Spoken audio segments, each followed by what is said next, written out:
शिवांगी अब रेडी होकर बाहर आ गई थी। अभी उसके बाल गीले थे और उसने रेड साड़ी पहनी थी और गोल्डन ब्लाउज था छोटी स्लीव का। गले में मंगलसूत्र था। वो टॉवल से बाल सुखाती हुई आ रही थी कि उसकी नज़र दरवाजे की लेफ्ट साइड पे सीढ़ी पे पड़ती है, जो कि कमरे की छत की ओर जा रही थी। वो ये देख के अब हैरान थी। वो सीढ़ी को देखते हुए, ये सीढ़ियाँ यन्हा, ये तो कुछ देर पहले तो नहीं थी। वो हैरानी के साथ उन सीढ़ियों से ऊपर जाने लगती है। वो मन में ही, क्या इस कमरे में कोई खुफिया कमरा है, या ये सीढ़ी छत पे जा रही है। वो आखिरी सीढ़ी पे पहुंचती है तो कुछ 5 कदमों की दूरी पे एक दरवाज़ा था। वो धीरे से वो दरवाज़ा थोड़ा सा खोल के अंदर झांकती है। वो अब अंदर का नज़ारा देख के ही सरप्राइज थी, क्योंकि वो एक जिम था। वो दरवाज़ा पूरा खोल के कुछ कदम अंदर बढ़ाती है। अब वो और भी दंग थी। वो रुद्रांश को एक्सरसाइज करता देखती है। रुद्रांश ट्रेडमिल पे भाग रहा था और शिवांगी उसके पीछे खड़ी थी। वो उसकी मस्क्यूलर बॉडी को घूरे जा रही थी और मन में ही, वैसे मानना पड़ेगा इन्होंने खुद को मेंटेन करके रखा है। इनकी बॉडी तो किसी फिल्मी हीरो जैसी है। रुद्रांश अब रुक चुका था और वो नीचे उतर के पानी की बोतल लेके खुद के चेहरे पे डालता है। शिवांगी तो अब उसे ऐसे देख के और भी बेचैन हो रही थी। वो उसे साइड से देख पा रही थी। रुद्रांश फिर पूरी तरह पीछे मुड़ता है तो उसे शिवांगी उसकी ओर घूरती नजर आती है। रुद्रांश उसे आवाज लगाता है, अरे विफाई तुम कब आई। शिवांगी हड़बड़ी में जैसे उसकी चोरी पकड़ी गई हो वैसे, सॉरी मैंने आपको डिस्टर्ब किया। आप एक्सरसाइज कीजिए मैं जाती हूँ। इतना कहकर वो मुड़कर जाने लगती है। रुद्रांश ऊंची आवाज में, रुको। शिवांगी उसकी आवाज सुन के रुक जाती है और पीछे मुड़कर, जी। रुद्रांश उसे एक हाथ से अपनी ओर आने का इशारा करते हुए, यहाँ आओ। शिवांगी अब झिझकते हुए धीरे कदमों से उसकी ओर जाती है और उससे एक हाथ की दूरी पे आकर खड़ी हो जाती है। रुद्रांश उससे कहता है, मुझे छुपके क्यों देख रही थी। शिवांगी आंखें बड़ी करके झट से सर उठा के, नहीं छुपके नहीं देख रही थी, वो तो मैंने सीढ़ियां देखी कमरे में तो देखने चली आई। रुद्रांश अब उसे कमर से खींचकर अपने करीब लाकर कहता है, वैसे अगर आ ही गई थी तो आवाज क्यों नहीं दी। शिवांगी धीरे से, वो आप एक्सरसाइज कर रहे थे तो। रुद्रांश उसकी बात काटते हुए, तो सोचा अपने पति को अच्छे से छुपकर देख लो। शिवांगी ना में सिर हिला के बोलने ही वाली थी कि रुद्रांश उसके होंठों पे उंगली रख के, शाश, वैसे तुम्हें मुझे छुपके देखने की जरूरत नहीं, तुम जब चाहो ऐसे देख सकती हो। वो शिवांगी का एक हाथ पकड़ के अपने सीने पे रखते हुए, और छू भी सकती हो, तुम्हारे लिए मैं हमेशा अवेलेबल हूँ। शिवांगी उसकी बातों का डबल मीनिंग समझ रही थी और उसे ये सुन के बहुत शर्म आ रही थी। वो खुद को छुड़ाने की कोशिश करते हुए, छोड़िए आप बहुत बेशर्म है। रुद्रांश मुस्कुराते हुए, इसमें बेशर्मी कैसी, अपनी बीवी से प्यार भरी बातें कर रहा हूँ किसी और की नहीं। वो उसे और कसके पकड़ते हुए, वैसे अब आ ही गई हो तो मेरा एक काम कर। शिवांगी सवालिया नजरों से पूछती है, क्या करना है। रुद्रांश उससे अलग होकर एक टॉवल लेकर आता है और उसे देते हुए, ये लो जरा मुझे पोंछ दो। शिवांगी मना नहीं कर पाती, वो टॉवल देखती है फिर रुद्रांश की चेस्ट को। वो झिझकते हुए 2 कदम आगे बढ़ा के उसे पोंछने लगती है।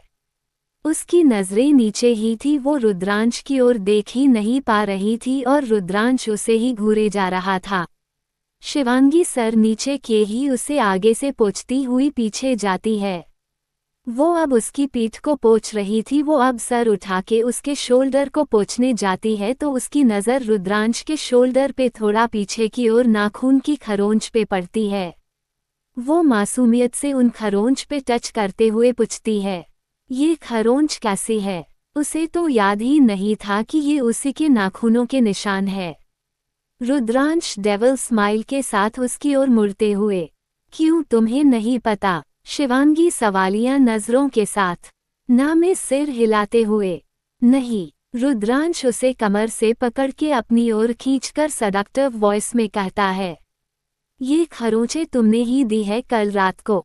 शिवांगी को बहुत शर्म आ रही थी। रुद्रांश उसे अपने और करीब लाकर, याद दिलाऊं कैसे किया तुमने? वो इतना कहकर वो उसे जहाँ उसकी लव बाइट थी उसी के पास दूसरी बार हल्का सा बाइट करता है। शिवांगी की आह निकल जाती है। शिवांगी को अब याद आ गया था, वो उस लम्हे को याद करके शर्माने लगती है। रुद्रांश उसके करीब चेहरा करके कहता है, क्या अब याद आया? शिवांगी शर्मा के उसके सीने में अपना मुंह छुपा लेती है। रुद्रांश मुस्कुरा के दोनों हाथ उसकी कमर पे रख देता है। वो कुछ पल बाद झिझकते हुए, सॉरी खरोंच के लिए। रुद्रांश उसे खुद से थोड़ा अलग करके उसके चेहरे के करीब जाकर बोलता है, इसमें सॉरी कहने की जरूरत नहीं, मैं ऐसी खरोंचे रोज खाने को तैयार हूँ। शिवांगी अब ये सुन के बहुत एम्बैरस फील कर रही थी। वो शर्मा के उसे धक्का देकर बेशर्म बोलकर नीचे कमरे में भाग जाती है। रुद्रांश बस उसे जाता देख हंस देता है। रुद्रांश भी नीचे कमरे में आ जाता है। शिवांगी मिरर के सामने खड़ी थी और जल्दी में चूड़ियां पहन रही थी। वो रुद्रांश को मिरर में देखती है और उसकी धड़कन तेज हो जाती है। वो उससे नजरें चुरा के अपने बाल कंघी करती है, फिर सिंदूर की डिब्बी लेती है। तभी रुद्रांश उस डिब्बी में से चुटकी सिंदूर ले लेता है। शिवांगी उसकी ओर घूम के देखती है तो वो उसकी मांग में सिंदूर भरता है। वो उसे मिरर के सामने खड़ा करके, 1 मिनट, इतना कहकर वो नीचे ड्रॉवर से एक बॉक्स निकालता है। वो रुद्रांश से पूछती है, क्या है इसमें? रुद्रांश वो बॉक्स उसे पकड़ा कर कहता है, अपना मंगलसूत्र उतार दो। शिवांगी हैरानी में, क्या? नहीं, मैं नहीं उतारूंगी। वो मंगलसूत्र को पकड़ लेती है। रुद्रांश उस बॉक्स को खोलकर दिखाते हुए, ये एक मंगलसूत्र है जो कि थोड़ा मॉडर्न स्टाइल का है, एक चेन की तरह और थोड़ा लंबा है तो तुम्हारे ड्रेस में छुप जाएगा। शिवांगी अब कंफ्यूजन में उसे देखते हुए, लेकिन क्यों? रुद्रांश आगे कहता है, तुम अब से कॉलेज जाओगी और ऑफिस भी आओगी और अभी हमारी शादी के बारे में किसी को पता नहीं। अगर कोई तुम्हें इस मंगलसूत्र में देखेगा तो तुम्हें शादी या तुम्हारे पति के बारे में पूछेगा तो क्या जवाब दोगी? इसलिए तुम्हें किसी सवाल का सामना ही ना करना पड़े और मंगलसूत्र भी पहने रख सकोगी। इसलिए शिवांगी अब रुद्रांश की बात समझ गई थी। वो हाँ में सिर हिला देती है और मंगलसूत्र उतार देती है। रुद्रांश उसे मिरर के सामने करता है और उस बॉक्स से मंगलसूत्र बाहर निकालता है। वो शिवांगी के बाल आगे से हटा के एक साइड करता है और मंगलसूत्र पहनाता है। वो उसके हुक को बंद करके उसकी गर्दन पे हल्का सा किस करता है। शिवांगी इस किस्से से हर के एकदम से मिरर में रुद्रांश की ओर देखती है।